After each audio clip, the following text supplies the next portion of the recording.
Welcome to this chemistry lecture series. In this video, we're going to look at chapter 8.5, which is going to focus on how equilibrium is used in the chemical industry. So we're going to take a step back from all the mathematics and the theory and see how certain parts of the theory, especially the Chatellier's principle, can apply to the chemical industry. One of the jobs you might have if you get a chemistry degree is an industrial chemist, which, apart from other things, makes sure that industrial processes that requires chemical reactions are the most efficient they can be. They produce as much of the chemical that needs to be sold for as little cost as possible. So the chemical industry uses equilibrium a lot, because a lot of the reactions that produce very common chemicals that are used both in chemistry directly and in everyday life are made through different equilibrium reactions. The two main reactions we're going to speak about in this video are the Haber process, which we touched upon in 8.4, which is a process which produces ammonia, and the contact process, which is a process that produces sulfuric acid.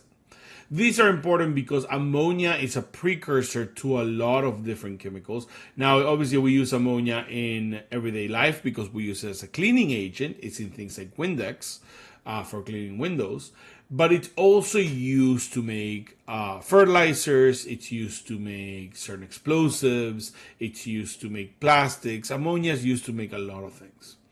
Sulfuric acid, well, we do not use it at home, is an extremely important chemical in industry. Sulfuric acid is used both as a catalyst and a reactant in a number of industrial processes across the world. In fact, sulfuric acid and its use is one of the indications used in economics to see how industrialized a country is.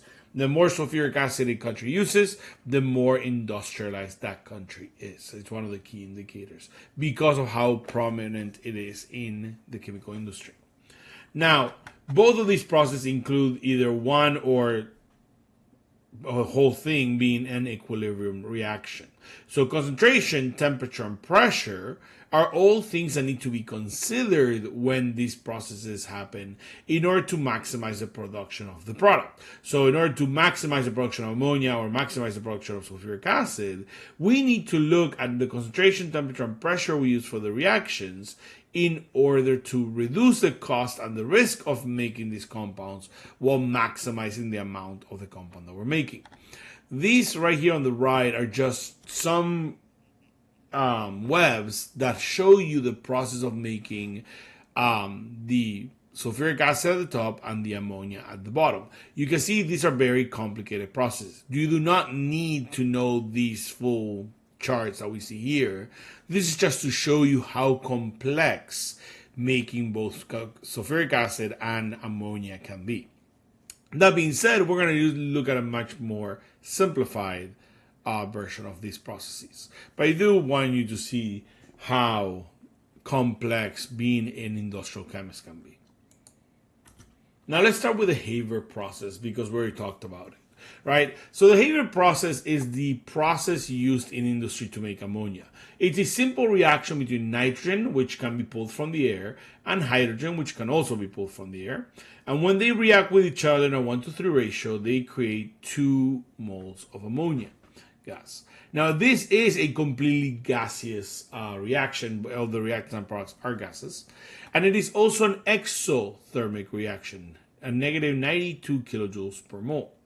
So by looking at this reaction, because we have gases, both pressure and concentration will affect the amount of ammonia we get, as well as temperature. Now, we already talked about all of this with the Chatellier's principle, but how does it affect the production of ammonia? Well, remember that in a reaction with gases, changing the pressure will shift the equilibrium towards the side with less moles of the gas. In this particular reaction, the Haber process, there are 4 moles of gases in the reactant side where there are only 2 moles of gas on the product side. So in order to shift this equilibrium to the right by using pressure, what we are going to do is that we need to increase pressure.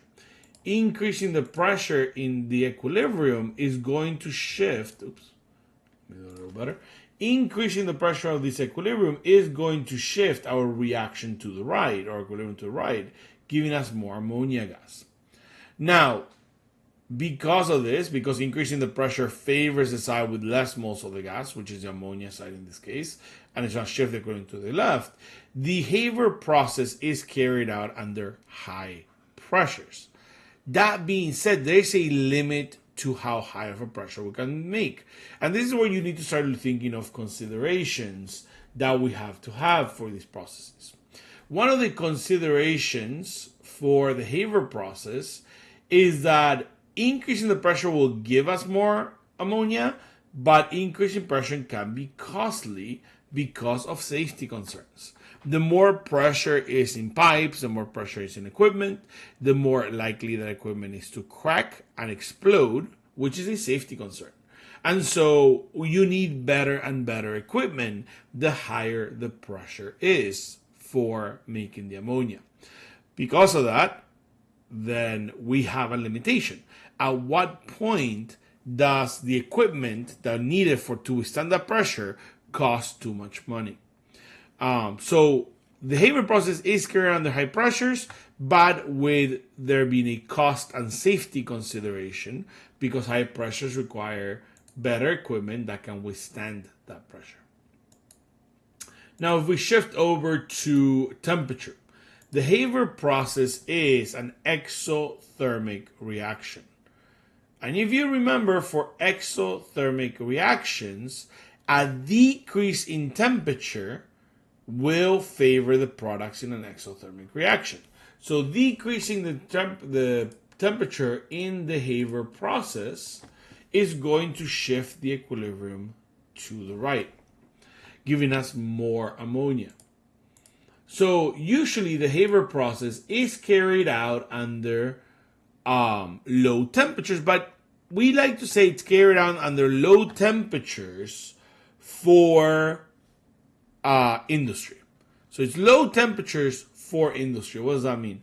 That means that it's going to be low temperatures that shift the equilibrium to the right, but we again need to have a specific consideration. That consideration being that if we lower the temperature of a reaction too much, the temperature will slow down. We'll talk about this in chapter 9 when we look at the rates of the reactions, but it'll actually slow down a reaction if we cool down the temperature too much. And that logically makes sense, right? Under cold temperatures, things slow down. So we can decrease the temperature to get more ammonia. But if we decrease the temperature too much, the amount of time it will take us to get that ammonia will be a lot longer. So does it really make sense to decrease the temperature so we can get 1 more mole of ammonia if that 1 more mole of ammonia is going to cost us an extra week of waiting for the reaction to happen? Not really. So the conditions that maximize the production of ammonia are going to be low temperatures for the industry. That means around 200 degrees Celsius, which might seem a high temperature to you, but in reality, that's much lower than most of the temperatures used in other industrial processes. So it's low in comparison to other industrial processes. So we have high pressures, low temperatures, and then finally, we'll look at concentration. When we talked about Le Chatelier's principle, we said that if we reduce the concentration of a product, we can push the reaction to the right. Now, there are 2 ways of doing this. There are 2 ways of pushing this reaction to the right when it comes to concentration.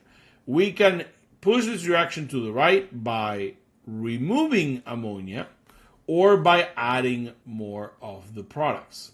We don't add more of the products. Why? Because the products cost money, right? It's like if you're cooking. If you are going to make more cake, by adding more ingredients, it's going to cost you more money to add those ingredients because you have to buy the ingredients. Well, the same thing with reactants in an industrial process.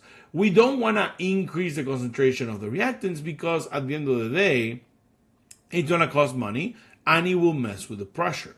So instead, with concentration, what we want to do with the concentration of the reactants, or the concentration and equilibrium, is that we want to reduce the concentration of the product, in this case, the ammonia. So as the ammonia is made during the Haber process, that ammonia is also removed from the process. By removing the product, by removing the ammonia, the reaction is shifted to the right and we get more ammonia as a product. So what are the three conditions that are going to maximize ammonia production while reducing cost? High pressure, by keeping in mind that it is costly to increase the pressure and it poses safety risks.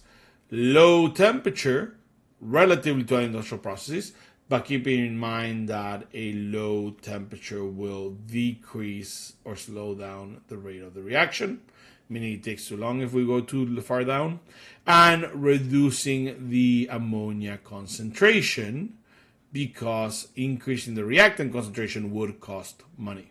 All right. So let's look at how ammonia is made. Now this part, what I'm about to show you, this you definitely need to know. You need to know which conditions are going to maximize the Haber process, although you could figure this out by just using what you learn about the Chatelier principle and knowing that the Haber process is exothermic and this is a reaction, which by the way, you do need to memorize. You need to know the reaction for the Haber process. You need to know it's exothermic. But this is how, in a very simple manner, obviously it's more complicated than this, but this is how in a simple manner we create ammonia. In industry, what we do in order to create ammonia is that we put hydrogen and nitrogen from the air, using a compressor, into a chamber. That chamber is where everything reacts. That chamber is around 200 degrees Celsius, again, a low temperature for industry. And there is an iron catalyst that makes the reaction go faster. We'll speak about catalyst in chapter 9, but they're essentially just chemicals that are going to speed up a reaction. In the case of the Haber process, catalyst for the Haber process is iron, and iron makes the reaction go faster. So this is a chamber at 200 degrees Celsius or so, around there, with an iron mesh that increases the reaction that creates ammonia.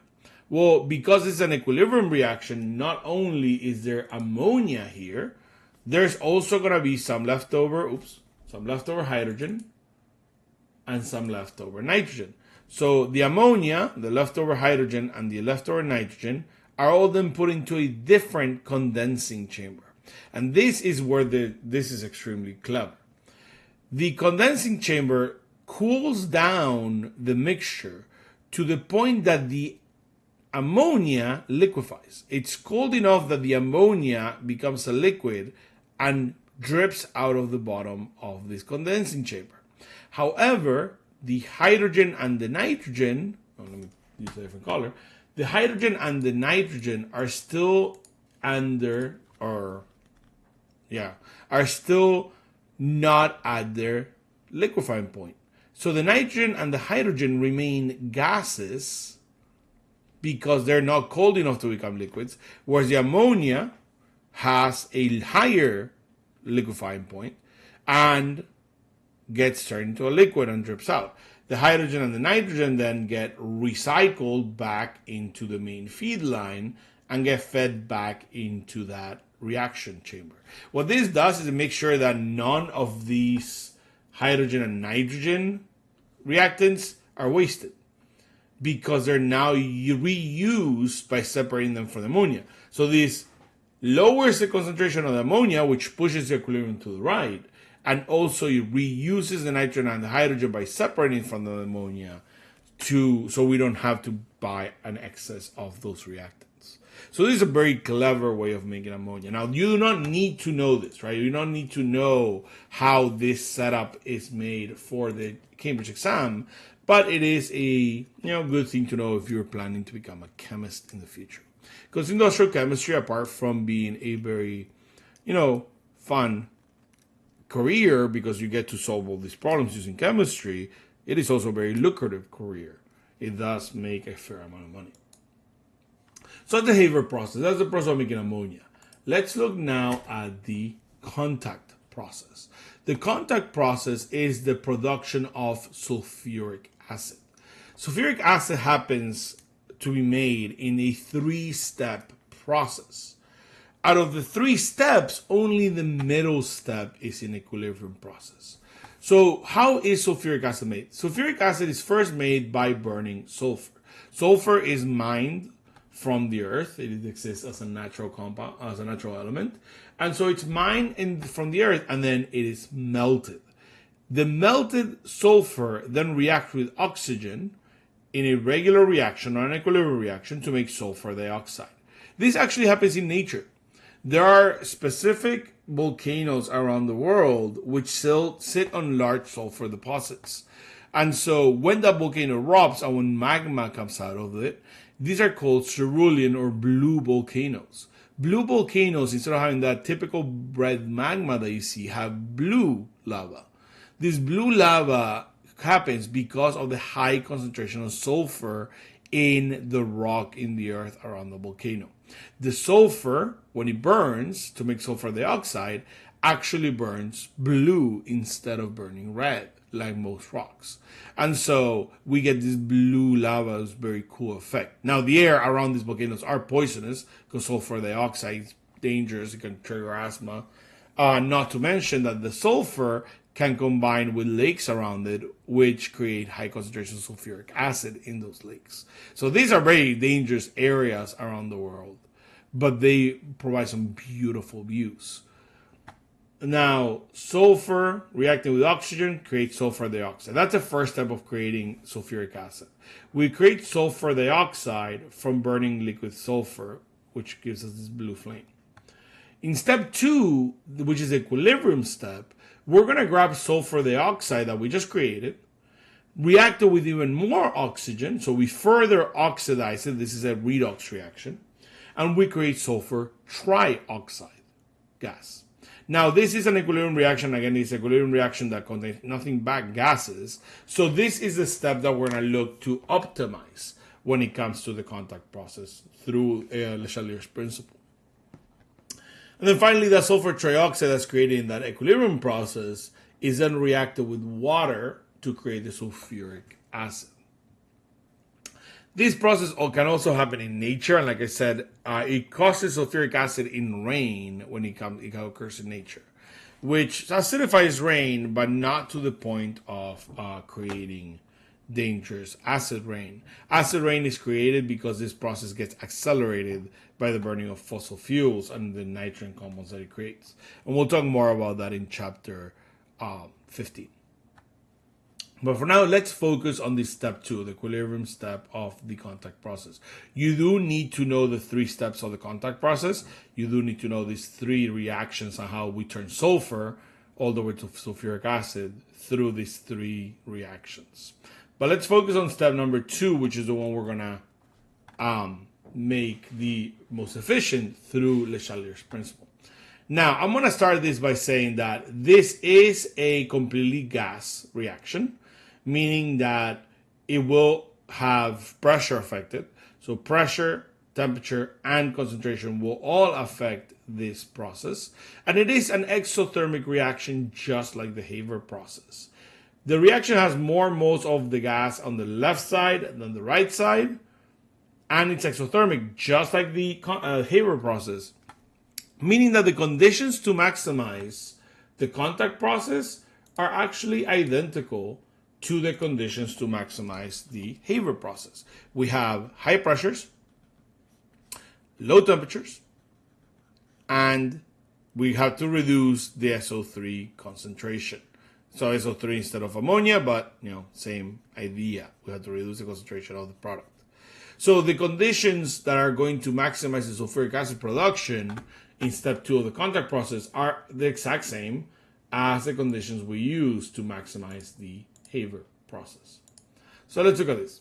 So first, pressure. Again, like I said with the Haber process, the pressure is going to depend on the number of moles of the gas.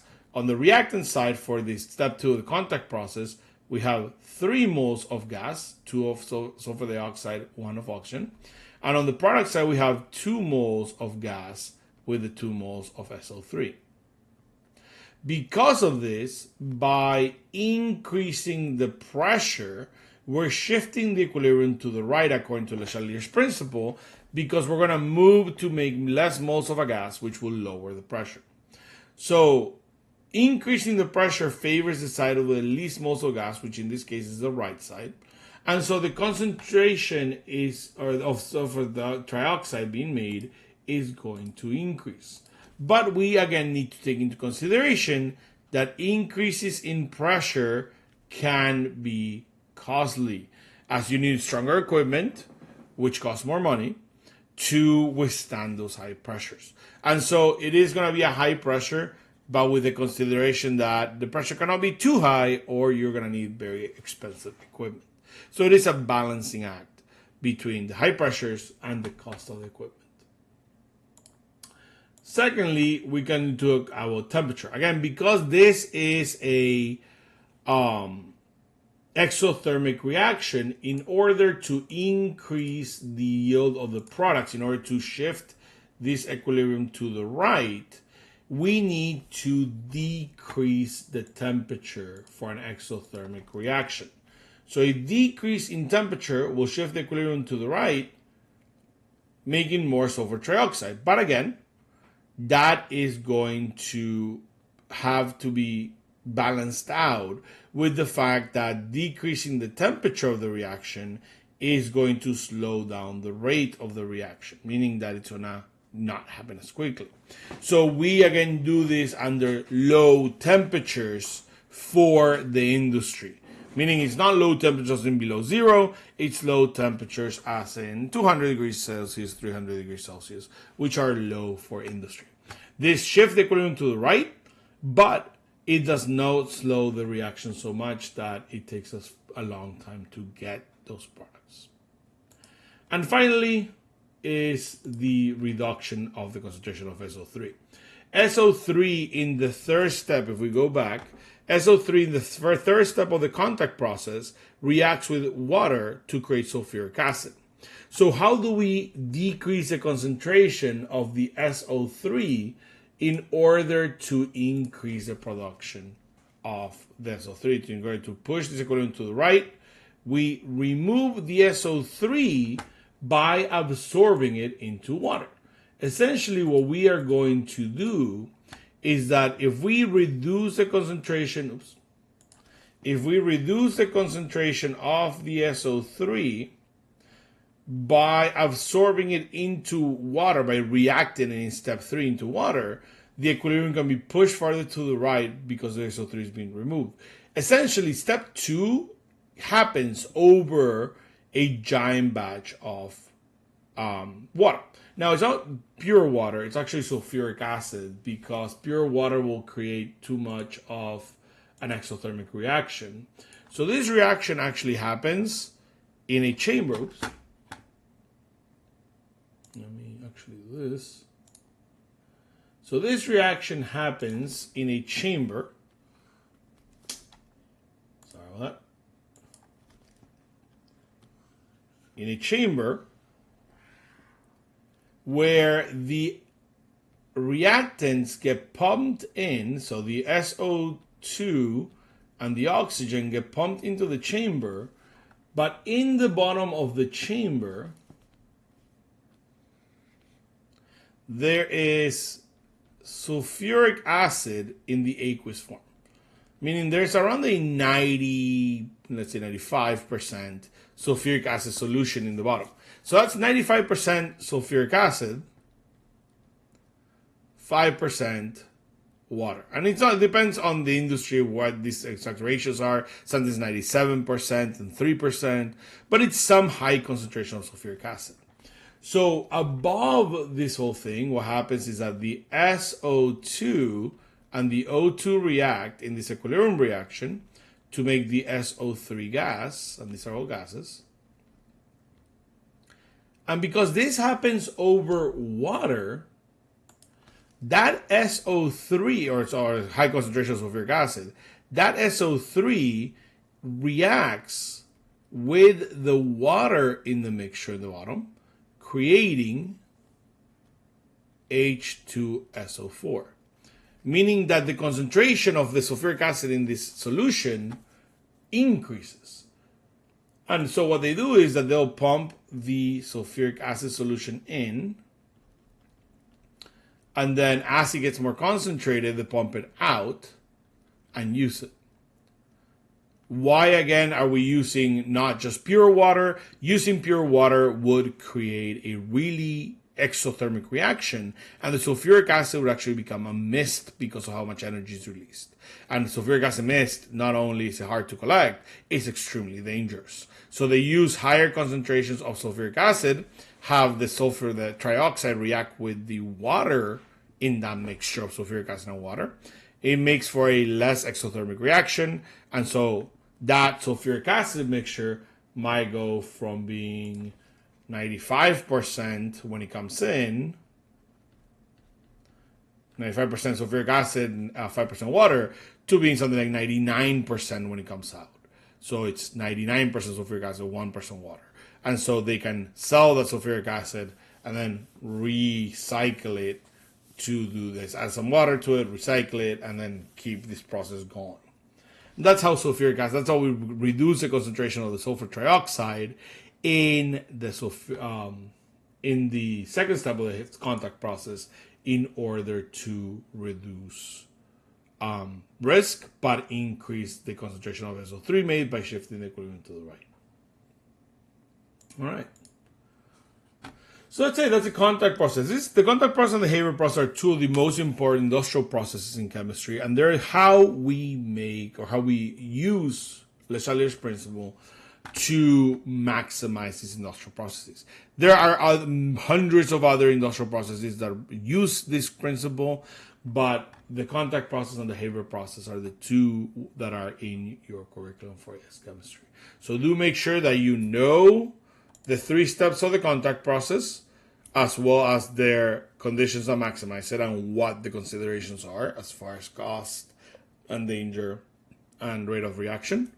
And then also make sure you know the reaction for the ammonia of the Haber process. Make sure you understand that both of them are exothermic and the conditions that maximize the ammonia production, as well as the considerations we have to take. But that is it for section 8.5, which covers equilibrium in industry. I will see you all in the next video.